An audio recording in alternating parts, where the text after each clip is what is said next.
পুরো পৃথিবী জুড়ে চলছে তৃতীয় বিশ্বযুদ্ধের উত্তেজনা। আমাদের হাতে এসেছে এ বিশ্বযুদ্ধের গুরুত্বপূর্ণ সব আপডেট সংবাদের শিরোনাম। শুরুতেই থাকছে ইরাক ইয়েমেন থেকে সৌদিতে ব্যাপক হামলা করেছে ইরান সমর্থিত গোষ্ঠী।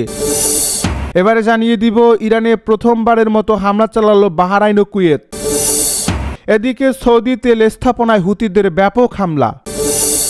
সব শেষে জানিয়ে দিব যুক্তরাষ্ট্র হামলা বন্ধ রাখলে আমরাও শান্ত থাকব, ইরানের হুঁশিয়ারি। এতক্ষণ শুনছিলেন হাতে থাকা আপডেট সংবাদের শিরোনাম, এবারে বিস্তারিত। তবে তার আগে অনুরোধ রইল ভিডিওটিতে একটি লাইক এবং কমেন্ট করে জানিয়ে দিন ভিডিও সম্পর্কে আপনার মূল্যবান মতামত। আরও জানিয়ে দিন ভিডিওটি কোথা থেকে দেখছেন বা কোন জেলা থেকে দেখছেন। ইরাক ইয়েমেন থেকে সৌদিতে হামলা করেছে ইরান সমর্থিত গোষ্ঠী। মধ্যপ্রাচ্যের নতুন যুদ্ধক্ষেত্র সোমবার আরও বেশি সক্রিয় হয়েছে। এদিন সৌদি আরবে নতুন করে হামলা চালিয়েছে ইয়েমেনের হুতি বিদ্রোহী গোষ্ঠী। রিয়াদের অভিযোগ, ইরাক থেকেও ইরান সমর্থিত একটি সশস্ত্র গোষ্ঠী ড্রোন হামলা করেছে। যুক্তরাষ্ট্র ও ইরানের মধ্যে পাল্টাপাল্টি সংঘাত বন্ধ থাকলেও মধ্যপ্রাচ্যে নতুন করে যুদ্ধক্ষেত্রে পরিণত হয়েছে সৌদি আরব ও লোহিত সাগরের উপকূলীয় অঞ্চল। হুতিরা জানিয়েছে সৌদি আরবের ড্রোন অনুপ্রবেশের জবাবে সোমবার তারা তেল অবকাঠামোতে হামলা চালিয়েছে। হুতিদের সামরিক মুখপাত্র ইয়াহিয়া সারি বলেন, সৌদি আরবের পূর্বাঞ্চল থেকে ইয়ানুবু পর্যন্ত অপরিশোধিত তেল সরবরাহ ও পরিবহনের সঙ্গে জড়িত বেশ কয়েকটি গুরুত্বপূর্ণ স্থাপনা ও পয়েন্টে ড্রোন দিয়ে আঘাত হানা হয়েছে। সৌদির ইয়ানবু বন্দরগামী জ্বালানি পরিবহনের জন্য অত্যন্ত গুরুত্বপূর্ণ এই শহর হয়েই সৌদি আরবের ইস্ট ওয়েস্ট পাইপলাইন লোহিত সাগরে গেছে। হুতিদের হামলার বিষয়ে রিয়াদের পক্ষ থেকে তাৎক্ষণিক মন্তব্য করা হয়নি, তবে দেশটির প্রতিরক্ষা মন্ত্রণালয় জানিয়েছে সোমবার তারা ইরাক থেকে উড্ডয়ন করা বেশ কয়েকটি ড্রোন ভূপাতিত করেছে। সেগুলো পেট্রোলিয়াম স্থাপনাকে লক্ষ্য করে পাঠানো হয়েছিল। সামাজিক যোগাযোগ মাধ্যমে দেওয়া এক পোস্টে মন্ত্রণালয় আরও জানায়, রাজধানী রিয়াদ ও দেশের পূর্বাঞ্চল থেকে লক্ষ্য করে ইরান সমর্থিত সন্ত্রাসী গোষ্ঠী হামলার জন্য চেষ্টা করেছিল। ইরাকের উচিত তাদের ভূখণ্ডকে হামলার কাজে ব্যবহার করতে না দেওয়া। চলতি মাসের শুরু থেকে এখন পর্যন্ত ইরাক ভিত্তিক সশস্ত্র গোষ্ঠীগুলো কোনো হামলার দায় স্বীকার করেনি। ইরানে প্রথমবারের মতো হামলা চালালো বাহরাইন কুয়েত। উপসাগরীয় দুই দেশ বাহরাইন ও কুয়েত চলতি মাসের শুরুতে নীরবে যুদ্ধবিমান মোতায়েন করে ইরানের অভ্যন্তরে সামরিক লক্ষ্যবস্তুতে হামলা চালিয়েছে বলে দাবি করেছে মার্কিন সংবাদ মাধ্যম দ্য ওয়াল স্ট্রিট জার্নাল। শুক্রবার প্রকাশিত এক প্রতিবেদনে বিষয়টি সংশ্লিষ্ট সূত্রের বরাতে জানানো হয়। এ প্রতিবেদনে বলা হয়েছে, এই হামলায় ড্রোন ও ক্ষেপণাস্ত্র সংরক্ষণের জন্য ব্যবহৃত স্থাপনা এবং ইরানের আরও কয়েকটি সামরিক স্থাপনাকে লক্ষ্য করে হামলা চালানো হয়েছিল। এটি তেহরানের বিরুদ্ধে বাহরাইন কুয়েতের প্রথম প্রত্যক্ষ সামরিক হামলা বলে প্রতিবেদনে উল্লেখ করা হয়েছে। এতে আরও বলা হয়, সংযুক্ত আরব আমিরাত সম্ভাব্য লক্ষ্যবস্তু সম্পর্কে গোয়েন্দা তথ্য সরবরাহ এবং প্রতিরক্ষামূলক আকাশ সহায়তা দিয়ে এই অভিযানে ভূমিকা রাখে। ইরান মোকাবেলায় আরব দেশগুলোর মধ্যে সমন্বয় বাড়ারও ইঙ্গিত মিলছে বলে প্রতিবেদনে উল্লেখ করা হয়েছে।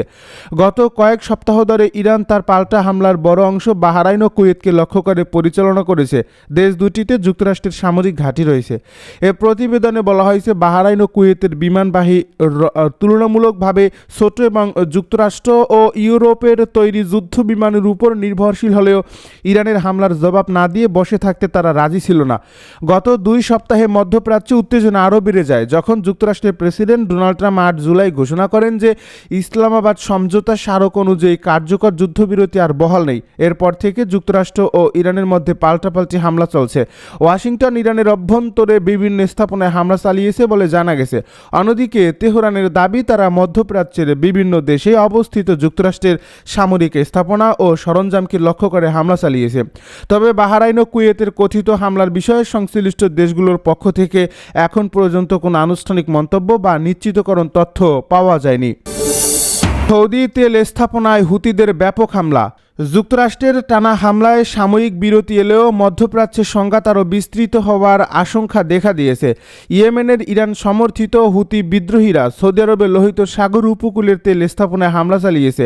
শনিবার মার্কিন সামরিক বাহিনী জানায়, ইরানের বিরুদ্ধে তাদের নৌ অবরোধ এখনও পুরোপুরি কার্যকর রয়েছে। তবে টানা 13 রাত ধরে চলা ক্রমবর্ধমান বিমান হামলা কেন হঠাৎ করে বন্ধ রাখা হয়েছে সে বিষয়ে কোনো ব্যাখ্যা দেওয়া হয়নি। মার্কিন প্রেসিডেন্ট ডোনাল্ড ট্রাম্প প্রশাসনের এক জ্যেষ্ঠ কর্মকর্তা কর্মকর্তা বলেন, প্রেসিডেন্ট ট্রাম্প সব সময় কূটনৈতিক সমাধানকে অগ্রাধিকার দিয়েছেন, তবে তিনি ইরানকে স্পষ্টভাবে বুঝিয়ে দিয়েছেন এই আলোচনায় আন্তরিকভাবে না এলেও কী ধরনের পরিণতি হতে পারে।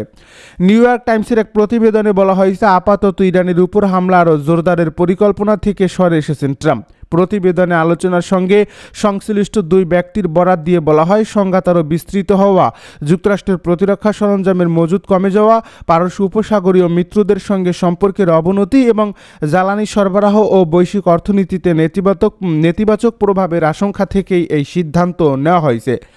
শনিবার ইরানের পক্ষ থেকেও প্রতিবেশী দেশগুলোর বিরুদ্ধে নতুন কোনো হামলার খবর পাওয়া যায়নি। এর আগে যুক্তরাষ্ট্রের হামলার জবাবে প্রতিদিনই ইরান বিভিন্ন লক্ষ্যবস্তুতে আঘাত হানছিল। শনিবার হুতিদের সামরিক মুখপাত্র ইয়াহিয়া সারি জানান, সৌদি রাষ্ট্রীয় তেল কোম্পানি আমেরিকার জিজান ও ইয়ানুবুর স্থাপনায় হামলা চালানো হয়েছে। সামাজিক যোগাযোগ মাধ্যমে প্রকাশিত এবং রয়টার্সের যাচাই করা ভিডিওতে জিজানের আরামকো শোধনাগারের দিক থেকে ঘন ধোঁয়া উঠতে দেখা গেছে। এশিয়া ভিত্তিক দুটি জ্বালানি বাণিজ্য সূত্র জানিয়েছে, জিজানের জ্বালানি ও তেল সংরক্ষণাগারে ক্ষয়ক্ষতির আশঙ্কা রয়েছে, তবে আমেরিকা এ বিষয়ে তাৎক্ষণিক কোনো মন্তব্য করেনি। অন্যদিকে ইয়ানবুতে তেল স্থাপনাকে লক্ষ্য করে ছোড়া দুটি ব্যালিস্টিক ক্ষেপণাস্ত্র সৌদি আরবে মোতায়েন গ্রিক বাহিনীর পরিচালিত মার্কিন প্যাট্রিয়ট ক্ষেপণাস্ত্র প্রতিরক্ষা ব্যবস্থা ভূপাতিত করেছে বলে জানিয়েছে গ্রিক নিরাপত্তা সূত্র। লোহিত সাগরের তীরে অবস্থিত ইয়ানুবু বর্তমানে সৌদি আরবের অন্যতম গুরুত্বপূর্ণ তেল রপ্তানি বন্দর। ইরানের অবরোধের কারণে হরমুজ প্রণালীর বিকল্প পথ হিসেবে এর গুরুত্ব বেড়েছে। আর ইয়েমেন সীমান্ত সংলগ্ন জিজানের শোধনাগারে প্রতিদিন প্রায় 4 লাখ ব্যারেল তেল পরিশোধনের সক্ষমতা রয়েছে। সৌদি সমর্থিত ইয়েমেন সরকারের কর্মকর্তারা জানিয়েছেন, তাদের বাহিনী মারিব ও আল জাওব প্রদেশে হুতিদের ক্ষেপণাস্ত্র উৎক্ষেপণ কেন্দ্র ও অস্ত্রদামে হামলা চালিয়েছে। এর আগে শুক্রবার সৌদি নেতৃত্বাধীন জোট লোহিত সাগর উপকূলীয় হোদেইদা শহরে হুতিদের সামরিক অবস্থানে বিমান হামলার কথা জানায়, যদিও তারা বলছে বন্দর স্থাপনাগুলো লক্ষ্যবস্তু করা হয়নি। ইয়েমেনের কর্মকর্তাদের ভাষ্য, গৃহযুদ্ধের উভয় পক্ষই এখন সম্মুখ সারিতে নতুন করে সেনা ও অস্ত্র মোতায়েন করছে। 2014 সালে হুতিরা রাজধানী সানা দখলের পর থেকে সৌদি নেতৃত্বাধীন আরব জোট তাদের বিরুদ্ধে যুদ্ধ চালিয়ে আসছে। দীর্ঘ এই সংঘাতে যুদ্ধ ও দুর্ভিক্ষে কয়েক লাখ মানুষের মৃত্যু হয়েছে। 2025 সালের যুদ্ধবিরতির মাধ্যমে সংঘাত অনেকটাই থেমে গেলেও চলতি মাসে সেই সমঝোতা কার্যত ভেঙে পড়ছে।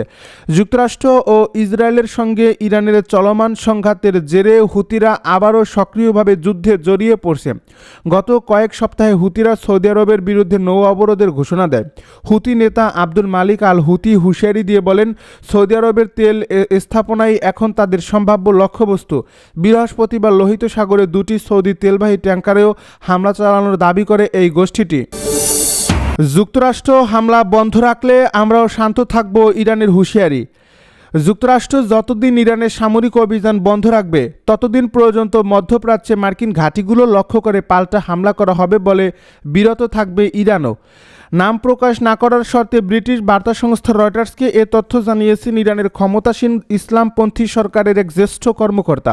শনিবার এবং রবিবার রাতে ইরানের কোনো সামরিক বেসামরিক স্থাপনাকে লক্ষ্য করে সামরিক অভিযান চালায়নি মার্কিন প্রতিরক্ষা বাহিনীর কেন্দ্রীয় কমান্ডো সেন্টকম। মধ্যপ্রাচ্যের কোনো মার্কিন ঘাঁটিকে হামলার লক্ষ্যবস্তুতে পরিণত করেন ইরানের প্রতিরক্ষা বাহিনীও। তবে এর আগে টানা 13 দিন প্রত্যেক রাতে পরস্পরকে লক্ষ্য করে পাল্টাপাল্টি হামলা চালিয়েছে দুই দেশের প্রতিরক্ষা বাহিনী। রয়টার্সকে সাক্ষাৎকার দেওয়া সেই ইরানি কর্মকর্তা বলেছেন, যুক্তরাষ্ট্রের সঙ্গে যুদ্ধের শুরু থেকেই ইরান হামলার বদলে হামলার নীতি অনুসরণ করছে। তাই যুক্তরাষ্ট্র যদি হামলা বন্ধ করে, ইরানও পাল্টা সামরিক অভিযান মুলতবি রাখবে। যুক্তরাষ্ট্রকে ইতিমধ্যে ইরানের পক্ষ থেকে এ ব্যাপারে বার্তাও দেওয়া হয়েছে। ইরানের পরমাণু কর্মসূচি নিয়ে দীর্ঘদিন ধরে টানাপোড়েনের পর গত 28 ফেব্রুয়ারি ইরানের সামরিক অভিযান শুরু করে মার্কিন বাহিনী। তবে যুদ্ধের বর্তমান পর্যায়ে পরমাণু কর্মসূচির চেয়েও গুরুত্বপূর্ণ ইস্যু হয়ে উঠছে আন্তর্জাতিক বাণিজ্য জলপথ হরমুজ প্রণালী। যুদ্ধ বেঁধে যাওয়ার পরপরই হরমুজ প্রণালীতে অবরোধ জারি করে তেহরান। এতে জ্বালানি পণ্যের আন্তর্জাতিক বাজারে ব্যাপক বিশৃঙ্খলা দেখা দেয়, কারণ যুদ্ধের আগ পর্যন্ত বিশ্বের মোট জ্বালানি পণ্যের 1/5 এই প্রণালী দিয়ে পরিবহন করা হতো।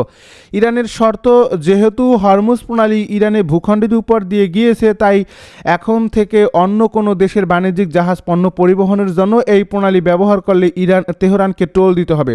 তবে ইরানের এই শর্তের তীব্র বিরোধী যুক্তরাষ্ট্র, ইউরোপ, এমনকি মধ্যপ্রাচ্যে ইরানের প্রতিবেশী দেশগুলো।